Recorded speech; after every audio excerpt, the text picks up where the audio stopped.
चले बच्चे, हम लोग इसको स्टार्ट करते हैं। और ये क्लास जो है वो हमारी फर्स्ट ट्रायल क्लास है। इंग्लिश वोकेबलरी का हमारा नया सेशन स्टार्ट होने जा रहा है। और इस सेशन की ड्यूरेशन जो है, थोड़ा सा सेशन के बारे में जो है वो मैं बताता जाऊं। ये हमारा इंग्लिश वोकेबलरी का सेशन, हर साल एक ही सेशन हम इसका कंडक्ट करते हैं, जिसकी ड्यूरेशन जो है वो 6 मंथ तक होती है। 6 मंथ्स की इसकी ड्यूरेशन होती है। अब इस ये वोकेबलरी का सेशन जो है वो शायद कोई और भी इंस्टीट्यूट जो है वो इसको करवाता हो, अदरवाइज हम लोग ही इसको करवाते हैं। इसकी ड्यूरेशन 6 मंथ है। 6 मंथ के अंदर आपको बेटा अप्रोक्सीमेटली 5,000 वोकेबलरी वर्ड जो है वो तैयार करवाए जाएंगे। अब ये 5,000 वोकेबलरी वर्ड जो है आपने खुद से तैयार नहीं करने। हम लोग आपको डिफरेंट टेक्निक्स, डिफरेंट मेथडोलॉजीज को अप्लाई करते हुए आपको करवाएंगे। और ये 5,000 लफ्ज आपको फिंगर टिप्स पे याद होंगे। 6 महीने का टाइम है, लेकिन ये वर्ड्स हम इस वर्ड लिमिट को 3 साढ़े 3 महीने में जो है वो अचीव कर लेंगे। उसके बाद फिर 1 डेढ़ महीना जो है वो आपके टेस्ट का होता है, जिसमें आप इन वोकेबलरीज के टेस्ट देके जो है वो अपने आप को मजीद अपनी वोकेबलरी को इंप्रूव करते हैं। तो 5,000 वोकेबलरी वर्ड्स इसमें हम लोग आपको तैयार कराएंगे। अप्रोक्सीमेटली 1,000 से 1,500 आपको जो है वो ईडियम्स तैयार करवाए जाएंगे। 1,000 पेयर ऑफ वर्ड्स तैयार करवाए जाएंगे। ये सारी चीजें हम लोगों ने खुद आपको तैयार करवानी। आप मतलब ये कि एक चीज होती है घोल के दिमाग में डाल देना, तो ये घोल के दिमाग में डालने वाली चीज है। 70% हमारी एफर्ट होगी, 30% आपकी कोशिश होगी। और लास्ट चीज है एडवांस्ड सेंटेंस करेक्शन। ये चार चीजें जो है वो 6 महीने के सेशन के अंदर हम लोग जो है वो कंप्लीट करेंगे। जैसे मैंने आपको बताया कि ये चीजें जो है वो 3 साढ़े 3 मंथ में कवर हो जाएंगी, लेकिन इसकी ड्यूरेशन 6 मंथ हमने रखी है। इसमें टेस्ट वगैरह भी इंक्लूड है। तो ये सेशन आपका आज से शुरू होगा और 31 दिसंबर तक जो है वो जाएगा।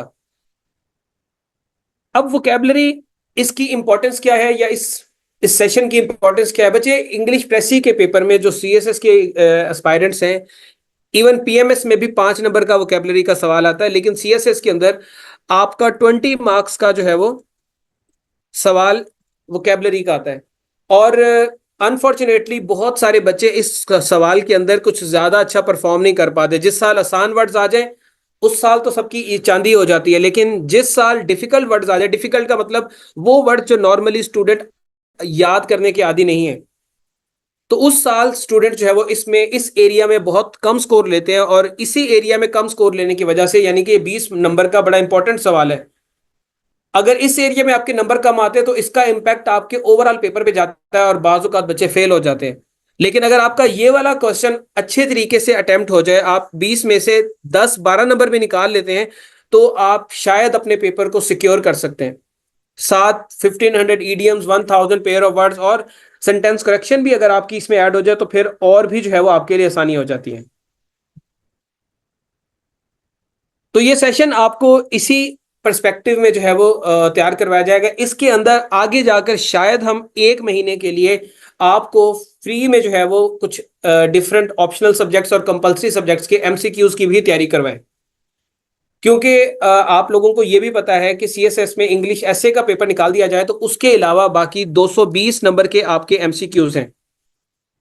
अगेन मैं इसके ऊपर बात करूंगा, ये 220 नंबर जो है ये बच्चे बिल्कुल इग्नोर कर देते हैं। अगर इन 220 नंबर में से आप 120, 130, 140 मार्क्स भी निकाल लेते हैं तो इसका फायदा ये होगा कि आप अपने आप को मेरिट में बाकी बच्चों से ऊपर लेके जाते हैं।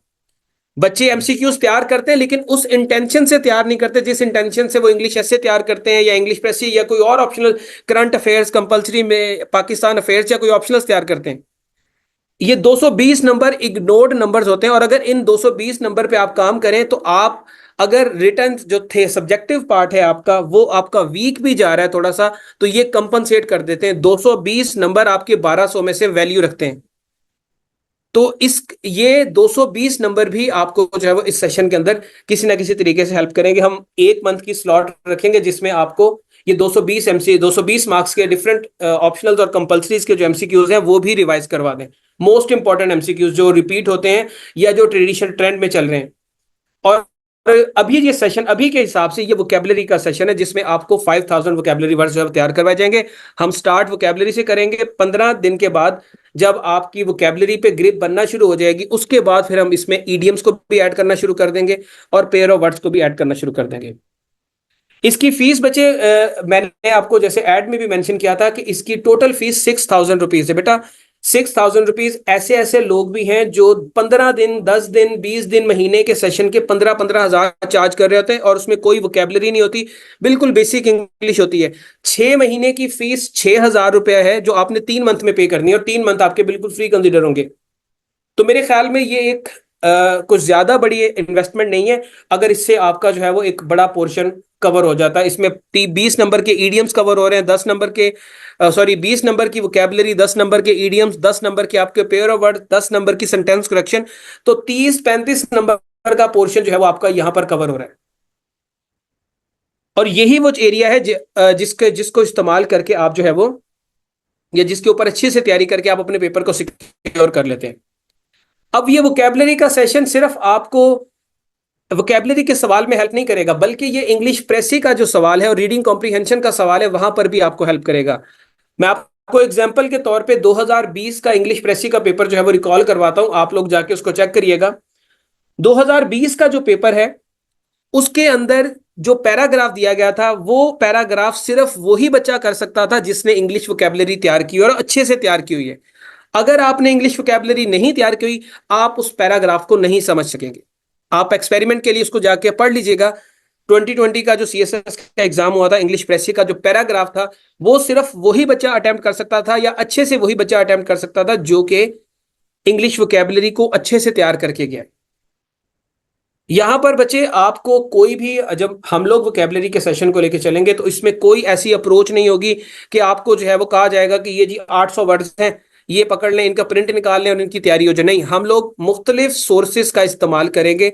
हम लोग इंग्लिश वोकेबलरी को किस तरीके से लेके चलेंगे, हमारे इंग्लिश वोकेबलरी के सेशन में हम लोग जीआरई की वोकेबलरी भी तैयार करेंगे। उसके बाद हाई फ्रीक्वेंसी वोकेबलरी वर्ड्स जो किसी भी कंपेटिटिव एग्जाम में पूछे जा सकते हैं उनको भी तैयार करेंगे। फिर उसके बाद डिफरेंट डिपार्टमेंटल लैंग्वेजेस होती हैं, कुछ डिप्लोमेटिक टर्म्स होती हैं, कुछ लीगल टर्म्स होती हैं आपकी, कुछ पॉलिटिकल टर्म्स होती हैं, कुछ पार्लियामेंट्री टर्म्स होती हैं, कुछ बायोलॉजिकल टर्म्स होती हैं, कुछ सोशल टर्म्स होती हैं। वो टर्म्स भी आपको पता होनी चाहिए। कुछ फॉरेन वर्ड्स होते हैं उनका भी आपको पता होना चाहिए। ये सारी चीजें हम इस सेशन के अंदर तैयार करेंगे और जब आप 360 डिग्री पे जाके वोकेबलरी को तैयार करेंगे देन डेफिनेटली आप बाकी बच्चों से इस सवाल में बेहतर परफॉर्म करेंगे। और सिर्फ ये वोकेबलरी का सवाल जैसे मैंने आपको बताया कि वोकेबलरी के ऊपर इम्पैक्ट नहीं डालेगा, ये आपके ओवरऑल प्रेसी का पेपर, ओवरऑल इंग्लिश एसे के पेपर पे भी इम्पैक्ट डालेगा। आपकी वोकेबलरी, आपकी यूजेज ऑफ वर्ड्स बाकी बच्चों से मुख्तलिफ होंगे। सो सीएसएस की तैयारी में ये एक आप समझ लें ब्लेसिंग इन डिस्गाइज है कि अगर कोई इस तरह का सेशन स्टार्ट किया जा रहा है जिसमें वोकेबलरी आपको जो है वो इस तैयार करवाई जाएगी कंप्लीटली।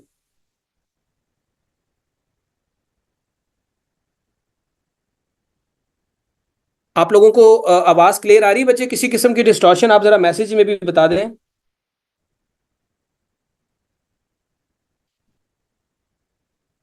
कोई डिस्टॉर्शन तो नहीं आ रही किसी किस्म की? व्हाट्सएप वाले बच्चे भी बता दें और यूट्यूब सॉरी जूम वाले बच्चे भी और यूट्यूब वाले बच्चे भी बता दें। चलें, ठीक हो गया। तो बच्चे यहां तक आपको जो है वो बात समझ आ जानी चाहिए। अब वोकेबलरी हम इसको थोड़ा सा आगे जो है वो बात को बढ़ाते हैं। बेटा वोकेबलरी होती क्या है? आज इंट्रोडक्टरी क्लास है, इसमें हम सिर्फ कुछ टेक्निक्स को डिस्कस करेंगे और मेथडोलॉजी डिस्कस करेंगे कि हम लोग किस तरीके से इसको तैयार करेंगे। एक्चुअली वोकेबलरी होती क्या है? वोकेबलरी बेटा होती है कलेक्शन ऑफ वर्ड्स जो किसी भी लैंग्वेज में या किसी भी फील्ड में यूज किए जाते हैं, उसको हम वोकेबलरी कहते हैं। जैसे मेडिकल की वोकेबलरी और होती है, इंजीनियरिंग की वोकेबलरी और है, उर्दू की वोकेबलरी और है, आपकी फ्रेंच की, जर्मन की, अरेबिक, हर जुबान की अपनी अपनी वोकेबलरी होती है। अपने अपने अल्फाज होते हैं जो उसको दूसरी जुबान से मुख्तलिफ करते हैं। इनके अपने मीनिंग होते हैं और ये हमारी कम्युनिकेशन को इफेक्टिव बनाते हैं। इफेक्टिव तरीके से हम अपनी बात को दूसरों तक कन्वे कर सकते हैं अगर हमारी वोकेबलरी अच्छी है। और अगर वोकेबलरी अच्छी नहीं है तो फिर हम जो है वो सही तरीके से कम्युनिकेट भी नहीं कर पाते। अब वोकेबलरी बच्चे हम लोग इस सेशन के अंदर डिफरेंट टेक्निक्स के जरिए जो है वो वोकेबलरी को तैयार करेंगे। एक बात माइंड में रखें, जब हम चीज को तैयार कर रहे होते हैं, इंग्लिश वोकेबलरी का जो ये सेशन होगा, ये फॉर्मल से इनफॉर्मल में कन्वर्ट हो जाएगा। इनफॉर्मल मींस इसके अंदर हम कुछ ऐसे निमोनिक्स, कुछ ऐसे तरीकेकार को अप्लाई करेंगे जो देखने में बड़े इनफॉर्मल लग रहे होंगे कि यार इस तरीके से भी वर्ड्स तैयार होते हैं, बट उनकी यूटिलिटी ये होगी। मैं एग्जांपल के तौर पे आपको बता रहा हूं कि आप 1 घंटे की, 1.5 घंटे की क्लास के बाद बड़े आराम से 100 110 वर्ड स्टार्ट में आप 70 से लेकर 100 वर्ड्स 1 घंटे के अंदर याद कर लेंगे उस इनफॉर्मल तरीके से। तो आपने इसको अपने सर पे सवार नहीं करना कि ये फॉर्मल तरीके से, हम इसको डिफरेंट टेक्निक्स, ये एक स्किल डेवलपमेंट क्लास है जिसमें हम एक इनफॉर्मल इंटरेक्टिव मेथड के जरिए जो है वो अपनी वोकेबलरी को इंप्रूव करेंगे।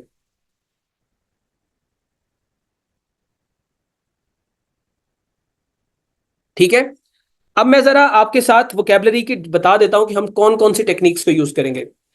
आप मुझे बच्चे जरा मैसेजेस पे बताना शुरू करें। जो सबसे बुनियादी टेक्निक है जो हम बचपन से स्कूल्स कॉलेजेस में यूज करते आए हैं, वो है वर्ड्स एंड देयर मीनिंग्स, अल्फाज मायनी। आप मुझे मैसेजेस पे बताना शुरू करें कि आप में से कितने बच्चे ऐसे हैं जो उर्दू मीडियम के पढ़े हुए हैं, जिन्होंने अपनी मैट्रिक एफएससी उर्दू मीडियम से की है, या उनका मीडियम ऑफ एजुकेशन उर्दू था।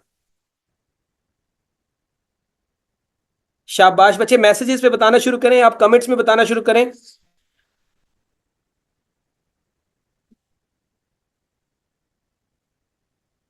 एक मिसाल है, कौवा चला हंस की चाल, अपनी चाल भी भूल गया।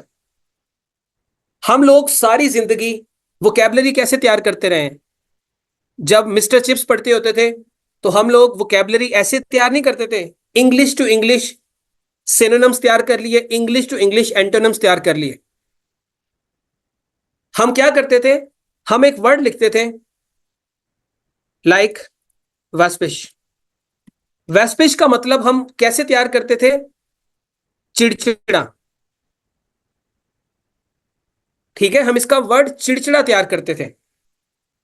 हम इसका इंग्लिश टू इंग्लिश मीनिंग तैयार नहीं करते थे, और वो वर्ड हमें याद भी रहता था। एक तरीकाकार ये है, जो हम ट्रेडिशनल तरीकाकार जो हम अपनाते थे वो ये है कि हम लोग इंग्लिश टू उर्दू मीनिंग तैयार करेंगे। बेटा, इंग्लिश टू इंग्लिश वो बच्चे तैयार करें जो इंग्लिश मीडियम के हैं। अदरवाइज इंग्लिश टू उर्दू एक वो मेथड है जो आप शुरू से अपना भी रहे हैं, शुरू से अप्लाई भी करें। और अगर किसी वर्ड का आपको उर्दू मीनिंग तैयार है तो ऑप्शंस में आपको मीनिंग क्लियर होगा, तो आप एमसीक्यूज के अंदर, सॉरी, अगर आपको वर्ड का मीनिंग क्लियर है तो आप एमसीक्यूज के अंदर जो गिवन ऑप्शंस है उनमें से अंदाजा लगा सकते हैं कि इसका कौन सा मीनिंग जो है वो होना चाहिए।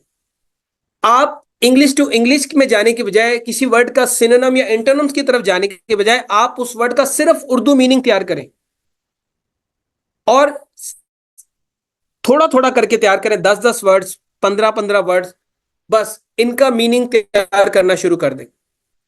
और उसके बाद फिर जब आपको ये वर्ड्स तैयार हो जाएं तो आप देखेंगे कि आपको अगर इनके कोई टेस्ट बना के किसी भी पर्सन से, फॉर एग्जांपल मैं आप लोगों का टेस्ट लेता हूं, तो मैं जो भी आपको वर्ड की ऑप्शन दूंगा, आपको अगर उस वर्ड का उर्दू मीनिंग पता है तो आप फौरी तौर पे नीचे दिए गई 4 ऑप्शन में से एक ऑप्शन को टिक कर देंगे, सर ये आंसर है।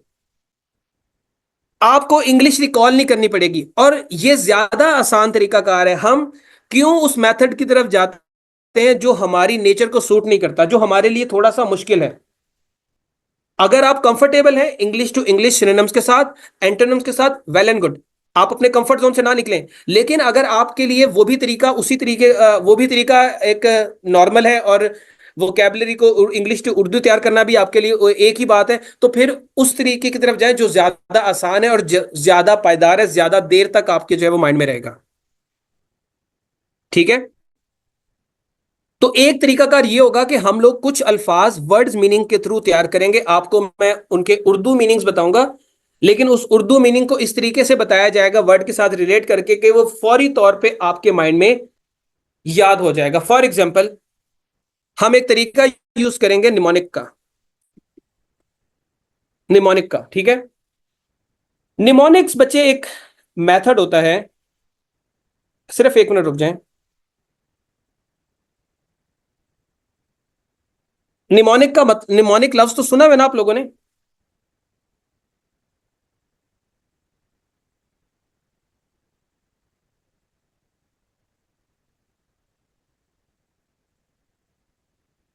निमोनिक्स बेसिकली आप कोई एसोसिएशन बना के, कोई स्टोरीज बना के, कोई कोई भी ऐसी टेक्निक, कोई भी ऐसी कहानी, कोई भी ऐसा रिलेशन बना के आप उस वर्ड को तैयार कर सकते हैं।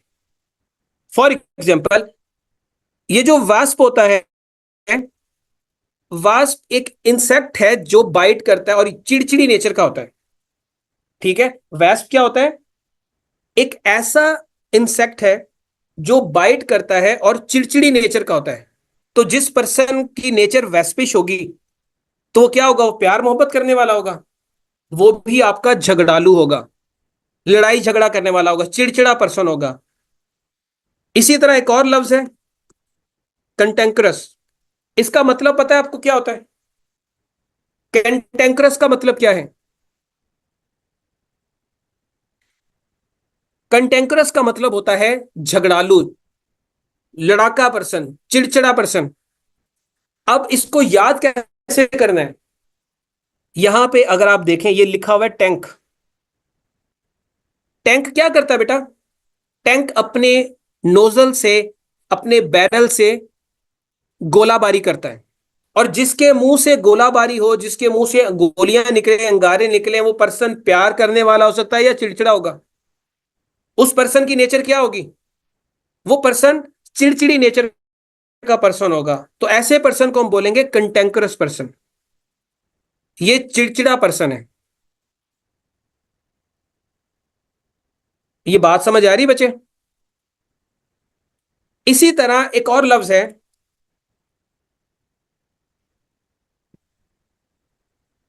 बिलियस। बिलियस का मतलब क्या होता है?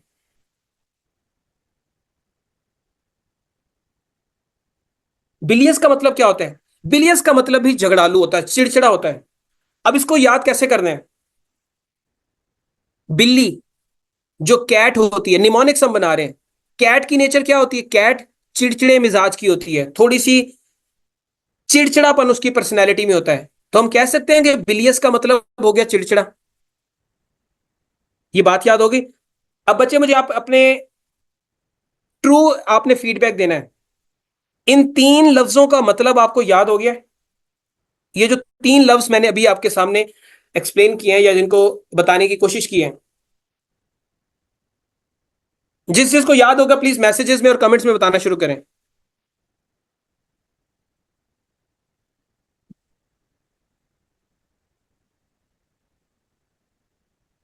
गुड, याद होना शुरू हो गए। अब ये आपने रट्टा नहीं लगाना, कोई रट्टा नहीं लगाना, सिर्फ ये जो लिंक मैं आपको बता रहा हूं, आपने ये कहानी याद रखनी है। जब भी आपके सामने ये लफ्ज आएंगे, आप फौरी तौर पे, यार हमने क्लास में ये लिंक बनाया था। अब आपको मैं एक लफ्ज बताता हूं, सेवंट। इसका मतलब क्या होता है? अब ये बड़ा एक इनफॉर्मल सा एक कहानी बनाने लगा हूं। एक इनफॉर्मल सी कहानी। राखी सावंत का नाम सुना हुआ है? राखी सावंत जो इंडिया में एक एक्ट्रेस हैं, बड़े ड्रामे करती हैं, बड़ी वो क्या कहते हैं, ओवर एक्टिंग करती हैं, देखा होगा आप सब लोगों ने। बेवकूफ नहीं लगती आपको?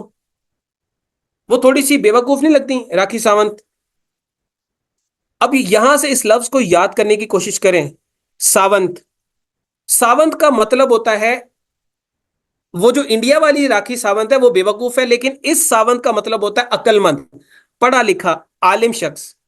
अब आपने राखी सावंत से याद रखना है कि सावंत का मतलब राखी सावंत की नेचर से ऑपोजिट है।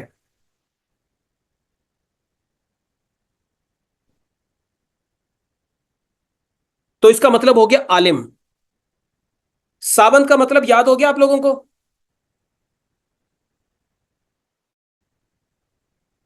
सावंत का मतलब हो गया आलिम। एक और लफ्ज लिखते हैं।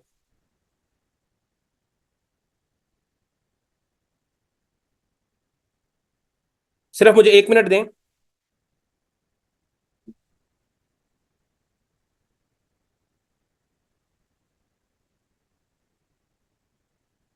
एक लफ्ज है बेटा अट्रॉफी। इसका मतलब पता है आप लोगों को क्या मतलब है अट्रॉफी का?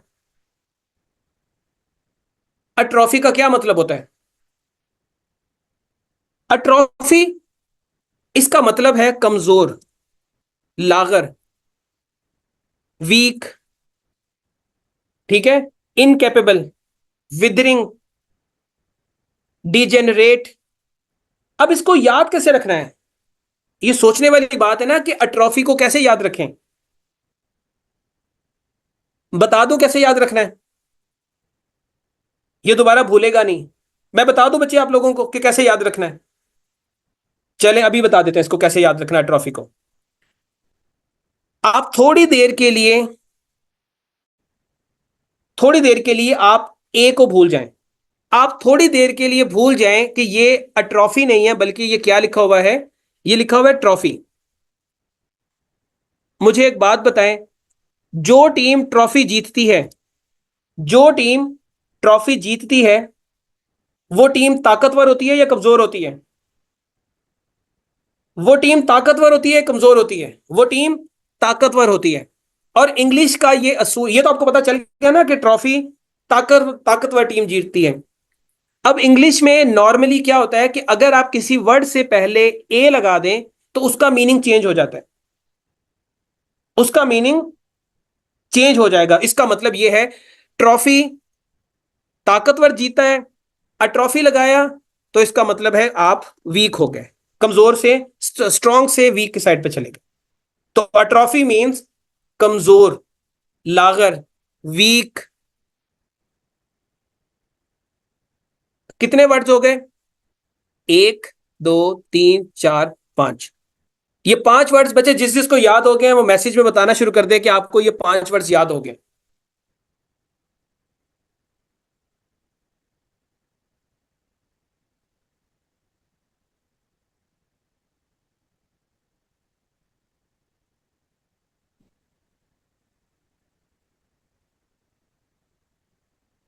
ठीक है, इतना ही टाइम हमें अपनी क्लास के अंदर लगेगा। इतना ही टाइम हमें अपनी क्लास में लगेगा इन वर्ड्स को तैयार करने में, और यही तरीकाकार हम लोग अपनाएंगे। मैं अगेन कह रहा हूं बेटा, वास्पिश का मतलब होता है चिड़चिड़ा। वास्प से मैंने बताया। आप लोगों ने बिल्कुल किसी किस्म का रट्टा नहीं लगाना, किसी किस्म की क्रैमिंग नहीं करनी। इस पूरे सेशन में जो 6 मंथ का सेशन है, बगैर क्रैमिंग के हम ये सारे वर्ड्स तैयार करेंगे, और ये सारे वर्ड्स आपके माइंड में लॉन्ग टाइम तक रिटेन रहेंगे। सिर्फ एक दफा की तैयारी है, उसके बाद आप जितने भी साल आगे तैयारी करेंगे कहीं पर भी, या जैसे भी अपने सेशंस में या आप अपनी अटेम्प्ट्स देते हैं, तो ये वर्ड्स आपको नहीं भूलेंगे। सिंपली आपने इनको एक दफा से रिवाइज करना है। रिवाइज मींस पढ़ लेना, ताकि आपकी नजर से ये लफ्ज गुजरते रहें। तो एक तरीकाकार ये हो गया निमोनिक्स का। तो आप लोगों को उम्मीद है वर्ड्स मीनिंग का तरीका भी समझ आ गया, निमोनिक्स का तरीका भी समझ आ गया होगा। उसके बाद जो थर्ड टेक्निक हम लोग लगाएंगे बेटा, वो है रूट वर्ड्स की।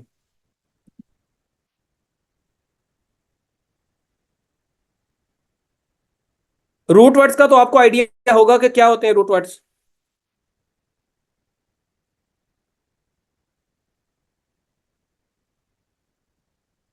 पता है बेटा रूट वर्ड्स का?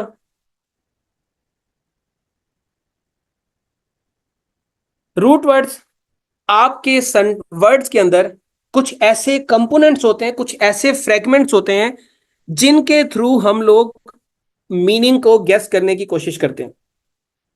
जिनके थ्रू हम लोग क्या करते हैं? किसी भी वर्ड का मीनिंग जो है वो गेस करने की कोशिश करते हैं। अब इसमें एक बात याद रखनी है आपने, कि वो जो वर्ड आप गेस करेंगे या वो जो वर्ड का मीनिंग आप आइडेंटिफाई करेंगे, जरूरी नहीं है कि वो वर्ड उसी मीनिंग में आए। बाज औकात उस वर्ड की सेंस भी आ सकती है। जिस वर्ड को आप यूज करेंगे उसकी सेंस भी आ सकती है। ये मैं आपको एग्जांपल्स के थ्रू जो है वो भी समझाता हूं। कुछ वर्ड्स हैं जिनमें बेल की रूट आती है। बड़ी कॉमन रूट है बेल की रूट, सबसे ज्यादा जो है वो आसानी से बच्चों को याद हो जाती है, और सबसे ज्यादा जो है वो ये आसानी से समझ भी आती है।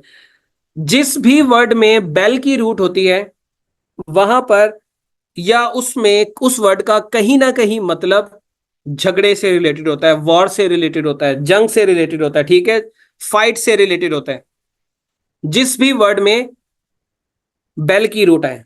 For example, bellicose. Bellicose mean, bellicose mean झगड़ालू।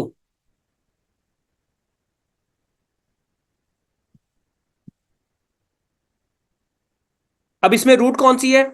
बेल की। इसी तरह एक लफ्ज होता है बिलिजरेंट। बिलिजरेंट का मतलब क्या होता है? बिलिजरेंट का मतलब होता है झगड़ालू। लड़ाई करने वाली दो पार्टीज या जितने भी लोगों के दरमियान लड़ाई होती है उसको हम क्या कहते हैं? बिलिजरेंट। अब आपने क्या किया, आपने सिर्फ और सिर्फ रूट को देखा और रूट से आपने अंदाजा लगा लिया कि इसका मतलब कहीं ना कहीं झगड़ालू होगा, झगड़ा होगा, और आपने ऑप्शन में से आंसर लगा दिया। मैं आप लोगों को समझने के लिए एक, आप लोगों को बात समझाने के लिए एक सवाल पुट कर सकता हूं आप लोगों के सामने, जिसे आप लोग अभी आंसर करेंगे।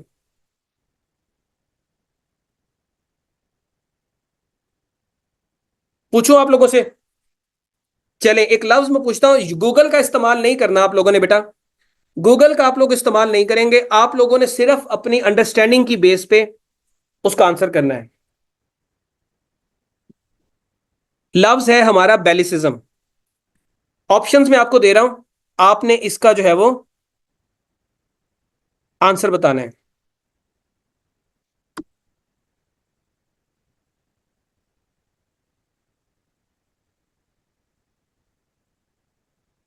इसका एंटोनम बताना है। चले ऑप्शन ही बता दें, इसका एंटोनम सेंटोनम को छोड़ें।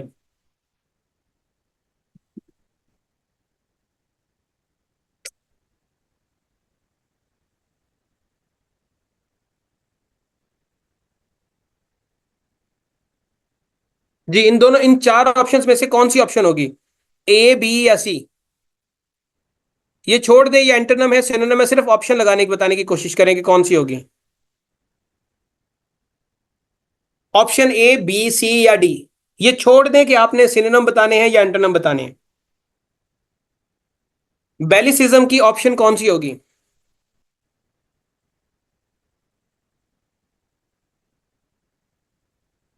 सिर्फ एक बच्ची फायजा ने जो है वो इसका सही जवाब दिया है। सही जवाब दिया। अब मैंने आपको बताया नहीं था कि ये एंटोनम है या सिनोनिम है। यहां पर मैंने एक ऑप्शन लिखी है, option B, promoter of peace. इसका मतलब है कि यहां पर जो राइट, ये सिनोनिम एंटोनम्स हैं, इसमें बेलिसिज्म की ऑप्शंस में जो मैंने आंसर दिया है वो है एंटोनम्स के सूरत में दिया गया है। वेग, वेग का मतलब तो लड़ाई झगड़े की सेंस में होता है, ना सिनोनिम में ना एंटोनम्स में। इसका मतलब भी सिनोनिम या एंटोनिम में नहीं होता। ड्रैकोनियम का मतलब होता है खौफनाक। लेकिन पीस, पीस से आपको अंदाजा लगाना चाहिए था यार, पीस जंग की सूरतों में होता है, अमनो अमान, जंग का ऑपोजिट पीस होता है। इसका मतलब है सर हमसे एंटोनिम्स पूछ रहे हैं, तो promoter of piece would be your answer. आप ड्रैकोनियन की तरफ भी जा सकते हैं, लेकिन ड्रैकोनियन ना सिनोनिम्स में ना एंटोनिम्स में उतना क्लोज नहीं है आपके बेल की रूट के जितना ये बी ऑप्शन है। तो आपको बी के ऊपर रिस्क लेना चाहिए था, प्रोमोटर ऑफ पीस। अब यहां पर जंग का मीनिंग यूज नहीं किया गया, लेकिन सेंस वही दे रहा है, जंग के बाद ही अमन होता है, या अमन जंग के रोकने के लिए किया जाता है, सेंस वही वाली आ रही है। एक ऑप्शन मैं आपको और देता हूं, आपने मुझे जो है वो इसका मुझे बताना है कि इसका क्या मतलब है या कौन सी ऑप्शन है। अब यहां पर आपने एंटोनिम्स फाइंड करना है, ठीक है? एंटोनिम फाइंड करके देना है आपने मुझे।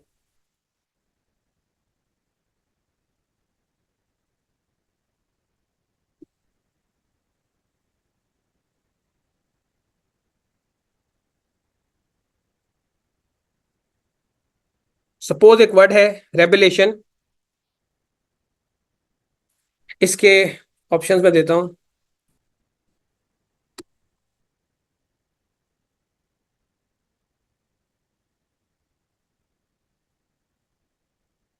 अपनी मर्जी से दे रहा हूं, ये ऑप्शन जरूरी नहीं है कि इसका मतलब हो सकता है, मैं अपनी मर्जी से दे रहा हूं, सिर्फ आप लोगों को चेक करने के लिए।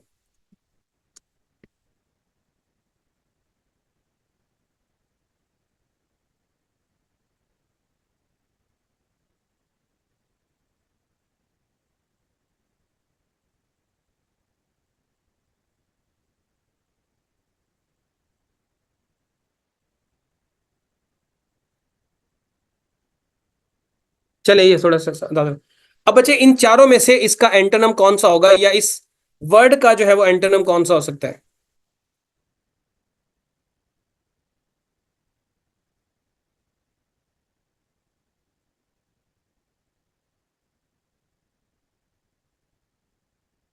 ऑप्शन बी, शाबाश बच्चे, ये जो यूट्यूब वाले बच्चे हैं ये ज्यादा ज़हीन है।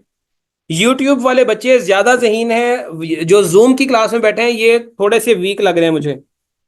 ये थोड़े से अट्रॉफी से लग रहे हैं, इनको जो है वो ताकत के कैप्सूल खाने की जरूरत है बेटा। अब आप देखें, प्राइमेसी पॉसिबल ही नहीं ये वर्ड हो, स्टेशन भी नहीं हो सकता, बोथ बी एंड सी भी नहीं हो सकते। अब डिफीट, आप जरा गौर सोचें। आप कहें यार जीत और हार कहां पर होती है? जीत और हार कहां पर होती है? जीत और हार जंग में होती है। तो आप कहेंगे यार ये सारे वर्ड्स कहीं ना कहीं दूर हो सकते हैं, हो सकता है इसका मतलब जो इसका सिनोनिम ये हो, जंग में फाते, या जंग का फाते इसका मतलब हो सकता है। हाल दो इसका मतलब कुछ और है, लेकिन मैं अपनी फर्जी अपने हिसाब से बता रहा हूं। तो इसका मतलब आप अंदाजा लगा सकते हैं ना कि यार हार जंग और जीत में होती है, जंग सॉरी, जंग में ही हार और जीत होती है। तो पॉसिबल जो सूटेबल ऑप्शन है वो आपकी बी लगती है। जिस जिस बच्चे को ये बात समझ आ रही है कि आपने जरूरी नहीं है, आपको सिर्फ रूट का पता होना चाहिए कि रूट वर्ड क्या है, बाद में उस रूट वर्ड की सेंस आपने लगानी है। ये बात आपको समझ आ रही है तो बेटा please raise your hands.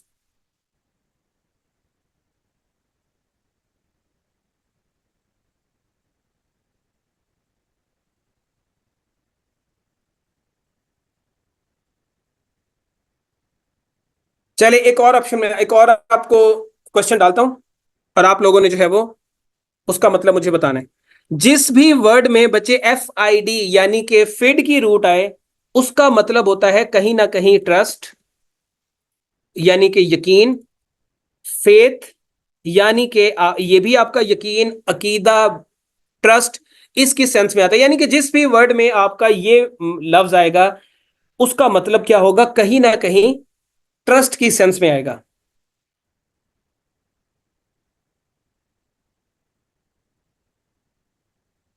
Option में आपके सामने एक सवाल लिखता हूं।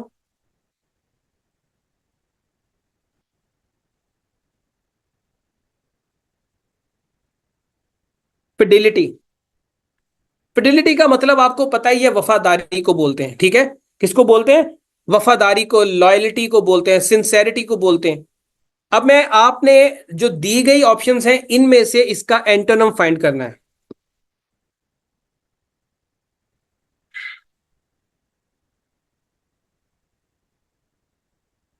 एंटोनम फाइंड करना बच्चे इसका, ठीक है?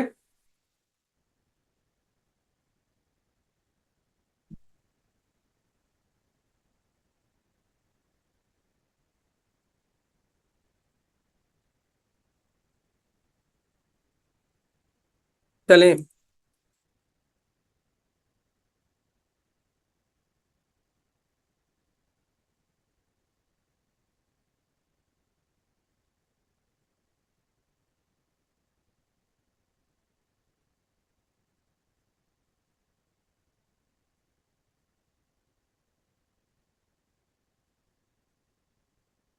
कौन सी ऑप्शन होगी इनमें से? फिडेलिटी का पॉसिबल एंटोनम का क्या हो सकता है? What could be the possible antonym of Fidelity? Just F I D की रूट को माइंड में रखें, और ये रूट आपको बेटा वहां पर हेल्प करेगी जहां पर आपको ये लग रहा हो कि यार मुझे इस वर्ड का मीनिंग सिरे से नहीं आता, तो फिर आप रूट के थ्रू अंदाजा लगाना शुरू करें, और वो अंदाजा काफी हद तक आपका ठीक होता है। तो तमाम बच्चे इसका आंसर बता रहे हैं सी। जो करप्ट पर्सन होता है वही आपका यकीन तोड़ता है। यकीन तोड़ना, आप अपने अकीदे के खिलाफ जाने की आदत करप्ट लोगों की होती है। ईमानदार लोग अकीदे के खिलाफ नहीं जाते, किसी का ट्रस्ट नहीं तो तोड़ते। डिसऑनेस्ट पर्सन ये काम करते हैं। तो आपका आंसर क्या हो गया? करप्ट हो गया। Option C is the right answer. So through these methods आप अपनी वोकेबलरी को बहुत अच्छे से जो है वो तैयार कर सकते हैं। इसके बाद one of my favourite method लेकिन वो बहुत स्लो मेथड है, स्लगिश मेथड है। मतलब उसके अंदर आपकी वोकेबलरी, सबसे ज्यादा जल्दी वोकेबलरी आप तैयार करते हैं थ्रू निमोनिक्स। हम लोग जब पिछले साल सेशन कर रहे थे तो मुझे याद है यहाँ पर एक दो बच्चे यूट्यूब की क्लास में बैठे हुए हैं। हम लोगों ने 1 घंटे की क्लास के अंदर 160 वोकेबलरी वर्ड्स तैयार किए थे, और उन 160 वर्ड्स में से 140 वर्ड्स ऐसे थे जो बच्चे पहली दफा देख रहे थे। 1 घंटे की क्लास में हमने तैयार की थी थ्रू निमोनिक्स। तो निमोनिक्स का मेथड बहुत फास्ट है और बहुत क्विकली वर्ड्स तैयार होते हैं। लेकिन जो अब मैं मेथड बताने जा रहा हूं, ये मेथड मेरा फेवरेट है। ये मेथड आपको प्रेसी के सवाल में, रीडिंग कॉम्प्रीहेंशन के सवाल में डायरेक्टली हेल्प करता है। लेकिन इसके अंदर वर्ड्स आप लिमिटेड तैयार करते हैं, और वो वर्ड्स है थ्रू पैराग्राफ रीडिंग। इसमें क्या किया जाएगा, मैं आपको एक पैराग्राफ दूंगा, आप उस पैराग्राफ को पढ़ेंगे, और फिर उस पैराग्राफ की एक दफा मैं उर्दू ट्रांसलेशन करूंगा। जब आप उस उर्दू ट्रांसलेशन को करेंगे, फिर आपके आपके साथ मैं रैंडमली वर्ड्स रिपीट करूंगा। कभी कैकोफोनी, कभी फर्ट्यूचियस, कभी डेलिटीरियस, कभी कॉनन्ड्रम, कभी गैरुलस, कभी प्रोक्लिविटी, ठीक है, कभी वेनिसेंट। इस तरह के वर्ड मैं आप लोगों के साथ 3 से 4 बार रिकॉल करूंगा, और उसके बाद आप लोगों को सारे वर्ड्स तैयार हो जाएंगे। इस तरीके से आप एक ही थ्रो में एक पैराग्राफ के थ्रू आप 20 से 25 वर्ड्स तैयार कर सकते हैं। बट ये पैराग्राफ लिखना, it is a very टायरसम task. Paragraph इस तरीके से लिखना कि वो पैराग्राफ पढ़ने वाले को समझ भी आए। बेतुका पैराग्राफ नहीं लिख देना। और जब आप इस तरीके से मुश्किल वोकेबलरी वर्ड्स डाल के पैराग्राफ को पढ़ते हैं और पैराग्राफ की प्रैक्टिस करते हैं, एक प्रैक्टिस दूसरे दूसरे पैराग्राफ की, तीसरे पैराग्राफ की, तो फिर आपको प्रेसी की भी समझ आना शुरू हो जाती है। ये ऑटोमेटिकली आपकी प्रेसी की प्रैक्टिस हो रही है, रीडिंग कॉम्प्रीहेंशन के पैराग्राफ की प्रैक्टिस हो रही है। तो आपका इस तरीके से ये सवाल भी जो है वो सॉल्व हो जाता है। अब बच्चे आप एक काम करें, यहां पर जो है वो आप लोगों को मैं टाइम दे रहा हूं। आप लोगों ने 2 से 3 मिनट के अंदर इस पूरे पैराग्राफ को पढ़ना है। तमाम बच्चों को ये पैराग्राफ नजर आ रहा है सही तरीके से?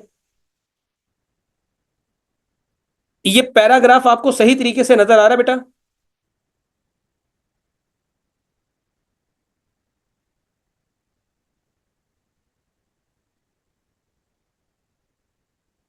ये पैराग्राफ अगर आपको नजर, मैं थोड़ा सा जूम कर देता हूं इसको, अब नजर आ रहा है तमाम बच्चों को?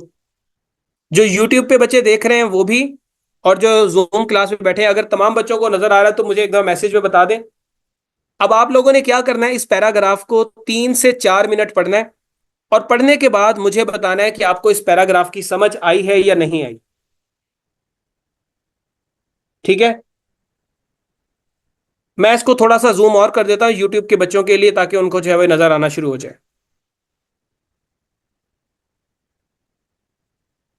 अब ये नजर आ रहा है बेटा? चलें, आपका टाइम स्टार्ट हो गया। 4 मिनट के बाद हम लोग इस पैराग्राफ के वर्ड्स को तैयार करना शुरू करेंगे।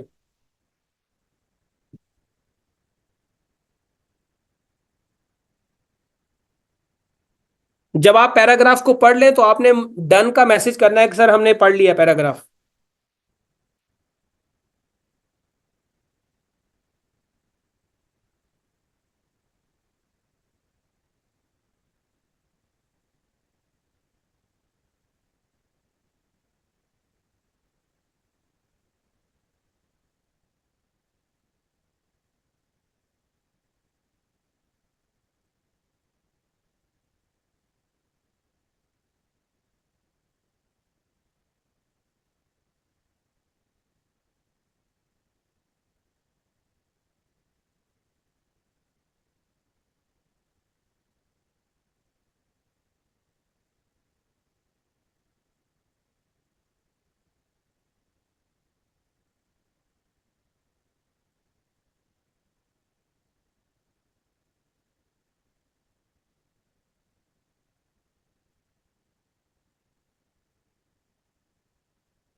पढ़ ले बच्चे, 3 मिनट 4 मिनट का टाइम है, आराम से पढ़ लें। और फिर ये भी बताना है कि जो है वो इसका मतलब क्या है, कितनी समझ आई आपको।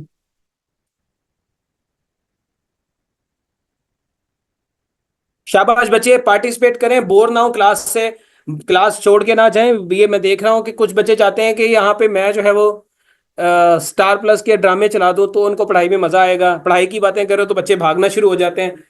माजरत के साथ इस चीज में मैंने इंडियन ऑडियंस को ज्यादा जो है वो इंटरेस्टेड पाया, वो बच्चे इस तरह की अपॉर्चुनिटीज को अवेल करते हैं कि ज्यादा से ज्यादा जो है वो क्लासेस के अंदर वो लोग बैठते हैं ताकि कुछ सीखने को मिले। हमारे बच्चे कहते हैं जी हमने बस पढ़ लिया जो 2-3 मिनट पढ़ना है, उसके बाद अब हमें टिकटॉक दिखा दो और अब हमें यूट्यूब दिखा दो या वो इंस्टाग्राम पे भेज दो।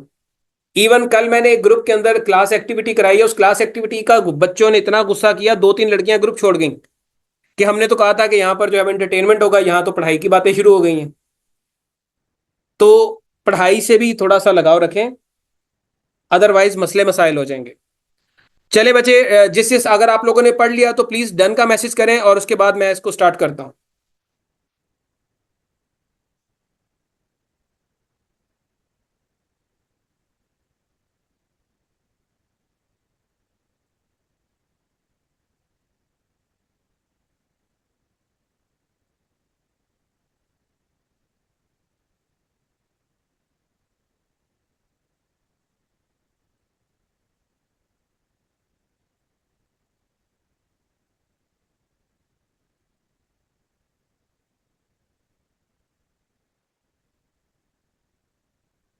चले बच्चे, अब हम लोग इसको पढ़ना शुरू करते हैं और अब आप लोगों ने गौर से सुनना है।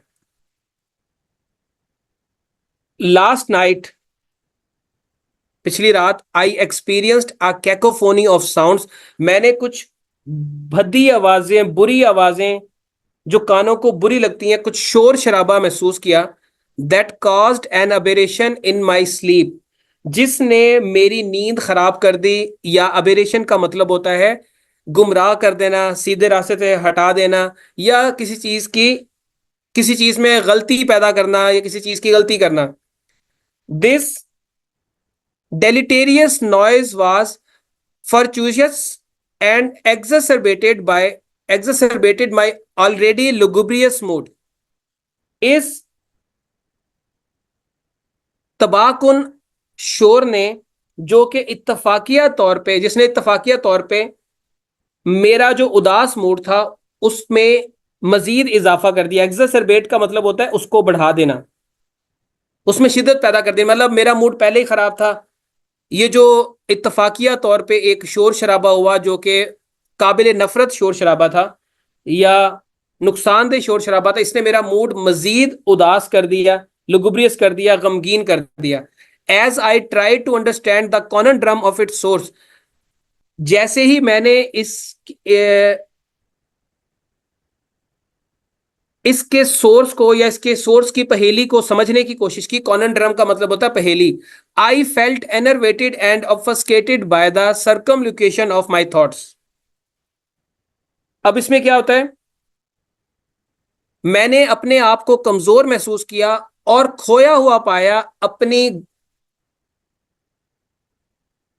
इधर उधर की बातों में। मतलब उसकी जो थॉट्स हैं वो गिडमिड हो रही थी, वो मिक्स हो रही थी आपस में। सर्कमलोकेशन का मतलब होता है बात को गोल मटोल करना, गोल मोल करना, सॉरी, या बात को जो है वो इधर उधर करना। माई गैरुलस नेबर, मेरा बातूनी हमसाया, गैरुलस कहते हैं बातूनी को, known for his proclivity of talk late at night, जो कि मशहूर था कि रात के वक्त बातों को लंबा करता था। Seemed to be the culprit, असल मुजरिम वो लग रहा था। Despite the ephemeral nature of the disturbance, इस डिस्टर्बेंस की जो नेचर थी वो कुछ लम्हों की थी। एफिमरल का मतलब होता है लम्हाती। It felt pernicious to my peace, ये मेरे सुकून के लिए नुकसानदेह साबित हुआ, मोहलिक साबित हुआ। परनीशियस का मतलब होता है मोहलिक। I wished I could capitulate and confront him, मैं ख्वाहिश रखता था कि मैं उसको, उसके सामने हार मान लूं या उसका सामना करूं। But I chose to stay silent, लेकिन मैंने जो है वो खामोश रहना मुनासिब समझा। This evanescent moment reminded me that life is full of such ineffable experiences is थोड़ी देर के, वेनिसेंट का मतलब होता है लम्हाती, ये थोड़ी देर के लम्हे ने मुझे बताया कि जिंदगी ऐसे नाकाबिले बयान वाकयात से भरी पड़ी है. When morning came, I felt an overwhelming need to exonerate myself from the night's frustration. जब सुबह हुई तो मैंने अपने आप को रात के इस फ्रस्ट्रेशन से जिसमें मैं घिरा हुआ था बरी करने की कोशिश की. एक्सोनरेट का मतलब होता है बरी करना. उसके बाद the tranquility of dawn seemed to be the quintessential cure to my disturb night. जो ट्रैंक्विलिटी कहते हैं, अमन सुकून, जो सुबह का जो सुकून था या सुबह का जो पुरअमन माहौल था, उसने ये वो मेरी रात की जो बेचैनी थी उसके लिए बुनियादी तौर पे सुकून की वजह बना. अब बच्चे आपको थोड़ा सा पैराग्राफ की नेचर समझ आई होगी कि एक बंदा रात को सोया हुआ होगा, एक शोर शराबा हुआ होगा जिसकी वजह से वो उठा और उसका मूड खराब हो गया. बाद में पता चला कि ये शोर शराबा तो उसके चाहे वो हमसाये ने किया है. अब वो हमसाये को कुछ कह भी नहीं सकता था, तो उसने खामोश रहना मुनासिब किया और वो सारी रात इसी टेंशन में रहा कि मेरी नींद खराब कर दी इस बेवकूफ ने. और जब सुबह उठा तो सुबह हम हर तरफ खामोशी थी, साइलेंस थी, तो रात का जो गुस्सा था उसका वो थोड़ा सा ठंडा हो गया और वो जो है वो मामला रफा दफा हो गया. ये कुछ इस नेचर का पैराग्राफ है.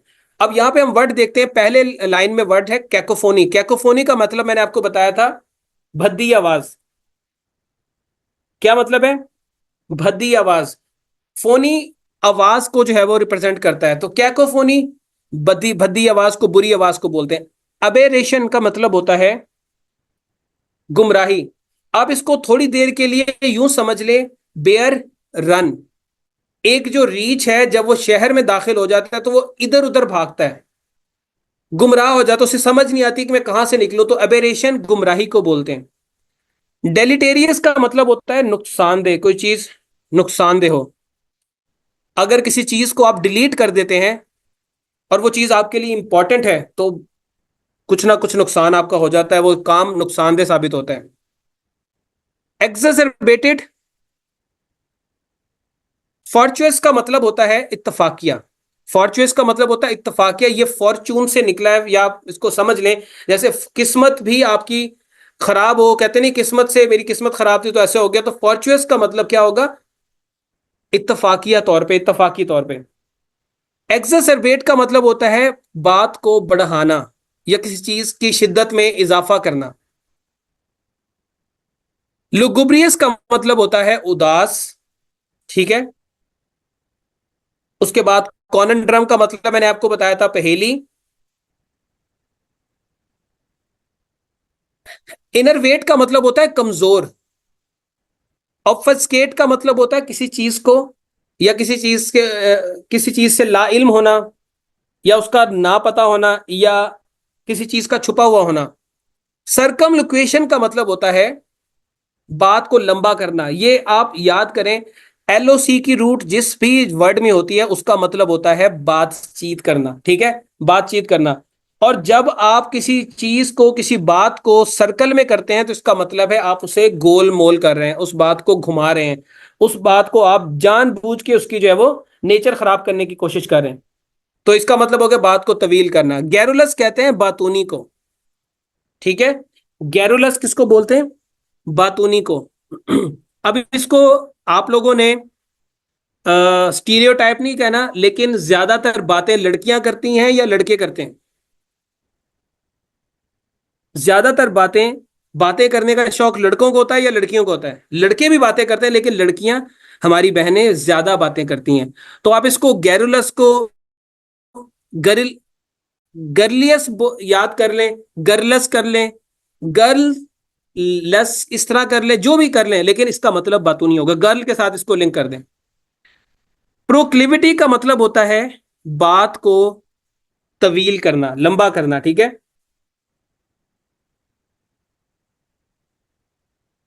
सॉरी बच्चे, मैं इसका लफ्ज मीनिंग उल्टा बता गया हूं. इसका मतलब होता है रुझान. आई एम सॉरी, इसका प्रोक्लिविटी का मतलब होता है रुझान. जैसे इंक्लिनेशन होता है, इंक्लिनेशन आप किसी चीज की तरफ होता है, इंक्लिनेशन से ही प्रोक्लिविटी निकला। इंक्लिविटी, प्रोक्लिविटी, किसी चीज की तरफ आपका जो है वो रुझान।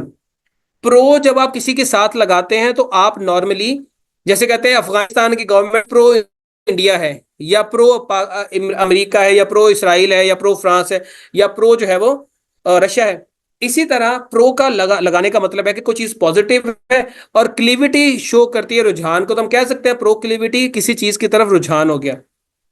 कल्प्रिट तो मुजरिम को बोलते हैं, एफिमरल कहते हैं लम्हाती को, जो चीज कुछ लम्हों के लिए हो। परनीशियस, परनीशियस का मतलब होता है नुकसानदेह। ठीक है, परनीशियस का मतलब क्या होता है? नुकसानदेह।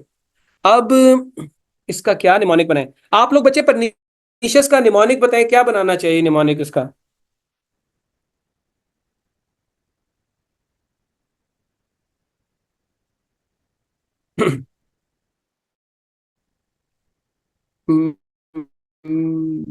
परनीशियस।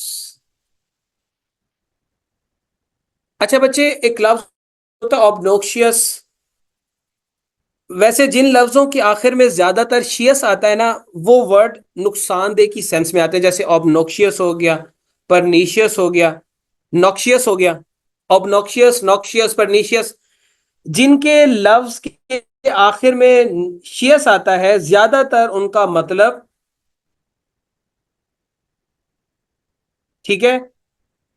परनीशियस अनीमिया भी बच्ची बात कर रही है, ये मिस इकरा शौकत जो है वो, ये इनके लिए दुआ भी कर दें। ये जो है वो अभी जिंदगी और मौत की जो है वो जंग से वापस आई हैं, तो इनके लिए दुआ भी कर दें कि इनको जो है वो सेहत अल्लाह ताला अता करे। तो बिल्कुल ठीक बताया, परनीशियस अनीमिया जो है वो भी इसमें आएगा आपका। उसके बाद बच्चे आपका आ गया कैपिटुलेट। कैपिटुलेट का मतलब मैंने क्या बताया था आपको?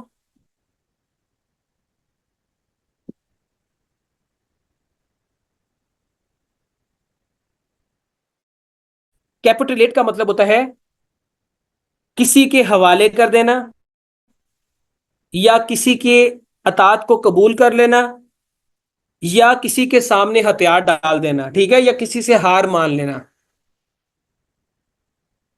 हाँ, ये पर निकालना भी बिल्कुल ठीक है बच्चे, आप सही कह रहे हैं।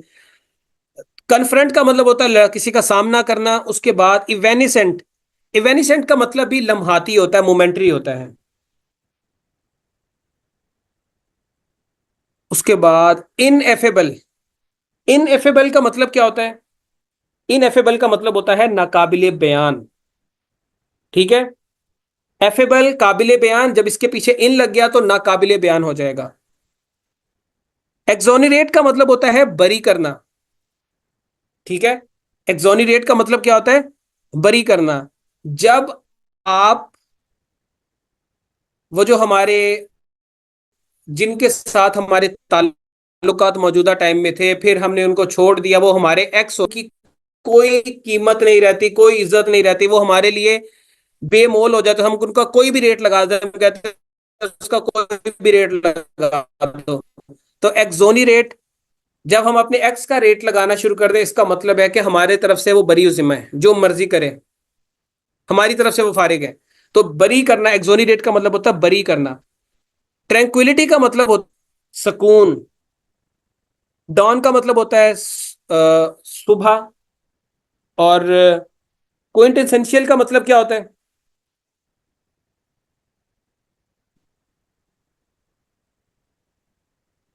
क्विंटेसेंशियल का मतलब होता है बेटा, हम्म, कोई चीज बुनियादी, जो बेसिक चीज होती है, कोई अहम चीज होती है, इंपॉर्टेंट चीज होती है, उसको जो है वो हम लोग क्विंट क्विंट इसेंशियल बोलते हैं। अब यहां से आपने इसको याद रखना है, एसेंशियल से। एसेंशियल जो चीज होती है वो बुनियादी होती है, अहम होती है आपके लिए। अब मैं आप लोगों के साथ एक रिवीजन करूंगा, और आप लोगों ने मुझे बताना है कि कितने वर्ड्स आपको रिकॉल हो गए। आपने जहां पर ये लफ्ज नोट, पेपर को या उस पेज को उल्टा कर दें, उस पेज को उल्टा कर दें। कैकोफोनी का मैंने क्या मतलब बताया था, जल्दी से मैसेज पे बताना शुरू करें। What is the meaning of cacophony? उस पेज को उल्टा कर दें, उस पेज को नहीं देखना, सिर्फ अपनी इंट्यूशन पे जोर रखाएं। सेंटेंस को पढ़ते जाएं और अपनी याददाश्त पे जोर लगाएं कि क्या मतलब बताया था इसका। कैकोफोनी का मतलब बताया था बुरी आवाज, भद्दी आवाज। अबेरेशन का मतलब क्या बताया था? अबेरेशन का मतलब मैंने बताया था, बेयर जो है वो रन करता है शहर में जाके, तो क्या मतलब होगा इसका? अबेरेशन मतलब इनहराफ करना, गुमराह हो जाना, सीधे रास्ते से हट जाना। इसी तरह बच्चे, डेलिटेरियस का मतलब क्या बताया था मैंने? जो चीज आप डिलीट कर देते हैं वो चीज क्या होती है? नुकसानदेह भी हो सकती है बाजू का, तो आपका जो है वो मकसद पूरा नहीं होता। इसी तरह फॉर्च्यूअस का मतलब क्या होता है?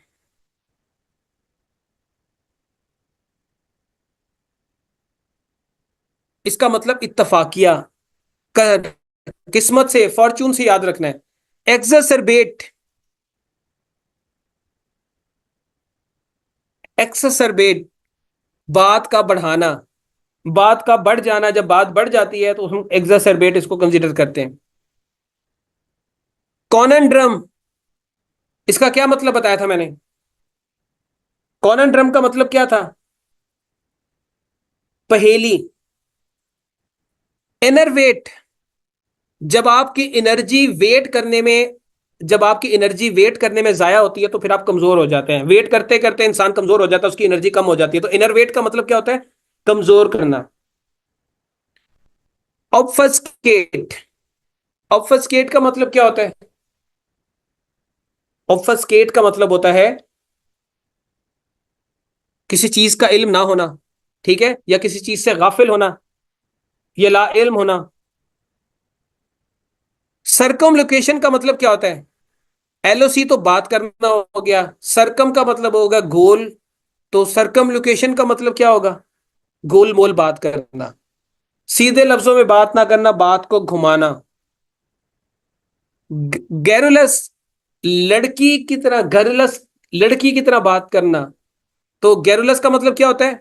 बातूनी, बोलने वाला, ज्यादा बोलने वाला। प्रोक्लिविटी का मतलब क्या होता है?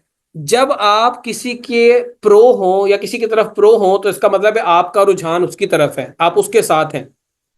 और क्लिविटी तो वैसे ही इनक्लिविटी से निकला है, या इंक्लिनेशन से आप इसको लिंक कर सकते हैं। तो प्रोक्लिविटी का मतलब हो गया रुझान। कल्प्रिट तो आपको पता ही किसको बोलते हैं? एफिमिरल, एफिमिरल का मतलब क्या होगा? एफिमिरल का मतलब,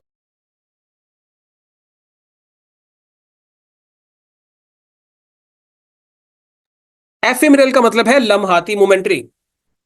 इसी तरह परनीशियस, ऑबनोक्शियस, नॉक्शियस, परनीशियस। समझ आ रही बात की? परनीशियस का मतलब क्या हो गया? प्रॉब्लमैटिक कोई चीज, नुकसानदेह कोई चीज होना।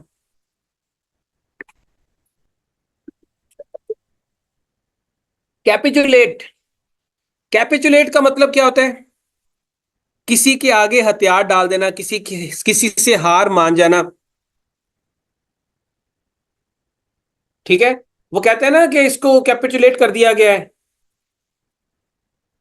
फतह कर लिया गया, किसी से अब हार मान गए हैं। उसके बाद आपका आ गया इवेनिसेंट। इवेनिसेंट का मतलब भी होता है लम्हाती, मोमेंट्री। क्या मतलब होता है इसका? लम्हाती, मोमेंट्री। उसके बाद इनएफेबल, इनएफेबल का मतलब क्या होता है? इनएफेबल का मतलब नाकाबिले बयान, मैंने आपको बताया था, ठीक है। इनएफेबल का मतलब क्या होता है? नाकाबिले बयान। उसके बाद एक्सोनिरेट, मैंने बताया था एक्स का रेट जब आप लगाना शुरू कर देते हैं तो वो फिर आपके लिए वैल्यू नहीं रखता, उसको आप बरी कर देते हैं अपने मामला से कि तुम जाओ यार, तुम मेरे काबिल नहीं हो। ट्रैंक्विलिटी, ट्रैंक्विलिटी का मतलब होता है सुकून। ट्रैंक्विलाइजर्स आपने देखे हैं? जो ये जो डिप्रेशन के, स्ट्रेस के पेशेंट होते हैं, उनको ट्रैंक्विलाइजर्स दिए जाते हैं, या उनको नींद की गोलियां दी जाती हैं, तो वो ट्रैंक्विलाइजर्स ट्रैंक्विलिटी से निकले हैं, ठीक है। तो आपका ये वर्ड भी तैयार हो गया। डॉन सुबह को बोलते हैं क्विंट एसेंशियल, बुनियादी चीज, एसेंशियल से याद रखना है, बुनियादी। अब बच्चे मुझे आप ये बताएं कि इसको, इस पैराग्राफ का स्क्रीनशॉट ले लें और ये पैराग्राफ अपने पास संभाल के रखें। जब भी आपको ये वर्ड भूलना शुरू हो, आप सिर्फ इस पैराग्राफ को रीड करें एक दफा, आपको ये सारे वर्ड दोबारा से रिकॉल हो जाएंगे। आपने रट्टा नहीं लगाना। जब जब आपको ये वर्ड्स भूलना शुरू हो, आपने सिर्फ इस पैराग्राफ को पढ़ना है, और बार बार जब पढ़ेंगे तो ये वर्ड्स आपको माइंड में बिल्कुल रिटेन होना शुरू हो जाएंगे, और कोई दूसरी राय नहीं है कि ये वर्ड्स आपको कभी भूलें। अगर मेरी बात आपको समझ आई, और इस ये जो पैराग्राफ पढ़ा है इसके अंदर से अगर हमने 50% से ज्यादा वर्ड्स रिटेन कर लिए हैं या याद कर लिए हैं, तो आप मैसेज में, कमेंट सेक्शन में डन लिखना शुरू कर दें, ताकि पता चल जाए कि आप लोगों ने इसको कर लिया तैयार।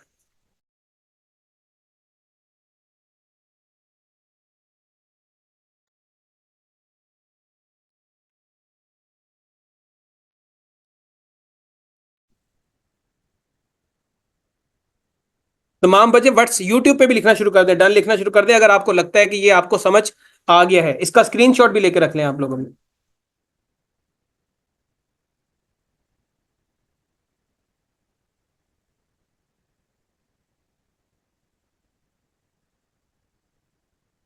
तो बच्चे ये एक तरीका कार है जो मैंने आपके साथ डिस्कस किया है। हमारी इंट्रोडक्टरी क्लास थी। जब हम इसकी क्लासेस, कल हमारी पहली क्लास होगी जिसके अंदर हमारा टारगेट है 50 वर्ड्स को तैयार करना। तो कल आप लोग 50 वोकेबलरी वर्ड्स को तैयार करेंगे, और जो वर्ड्स मैं आपको तैयार करवाऊंगा उनमें से शायद आपने कुछ वर्ड ऐसे हों, 10-15% देखे होंगे, लेकिन ज्यादातर वर्ड्स आपके लिए नहीं होंगे। वो 50 वर्ड्स इंशाल्लाह हम लोग कल तैयार करेंगे, और वो दोबारा से आपको भूलेंगे भी नहीं। सिर्फ आपने वो लिंक, वो कहानी, वो जो एक निमोनिक्स मैं आपको बताऊंगा, वो आपने याद रखना है अपने माइंड में। तो बच्चे आज की क्लास को हम यहीं पे रोकते हैं, और जैसे मैंने सेशन का बताया था कि ये सेशन 6 मंथ तक चलेगा, और इसकी 6 मंथ की टोटल फीस 6000 रुपीज है।